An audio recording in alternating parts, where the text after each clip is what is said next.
कोकणातील प्रत्येक अपडेट जाणून घेण्यासाठी आजच माझे कोकणच्या सोशल मीडिया प्लॅटफॉर्मला लाईक, फॉलो आणि सबस्क्राईब करा। पनवेल महानगरपालिकेने प्लास्टिक बंदी मोहिमेअंतर्गत शहरातील विविध भागांमध्ये मोठी कारवाई करत तब्बल 3500 किलो प्लास्टिक जप्त केले आहे।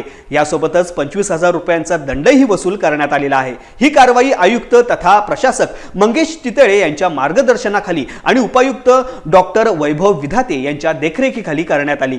शहरातील कामोठे, खारघर, नावडे, कळंबोली आणि पनवेल प्रभागांमध्ये एकाच दिवशी ही धडक मोहीम राबवण्यात आली। नावडे विभागात सर्वाधिक म्हणजेच 1850 किलो प्लास्टिक गोडाऊनवरती छापा टाकून जप्त करण्यात आले, तर कामोठे विभागात 300 किलो प्लास्टिकसह 10,000चा दंड, खारघरमध्ये 250 किलो प्लास्टिकवर 5,000 दंड, कळंबोलीतील 450 किलोवरती 5,000 आणि पनवेलमध्ये 650 किलो प्लास्टिक जप्त करत 5,000चा दंड वसूल करण्यात आला आहे। महानगरपालिकेने पुन्हा एकदा नागरिकांना विनंती केली आहे की प्लास्टिक पिशव्या आणि इतर बंदी असलेल्या वस्तू वापरणं टाळा, पर्यावरणपूरक पर्याय वापरा आणि शहर प्लास्टिक मुक्त करण्यासाठी सहकार्य करा।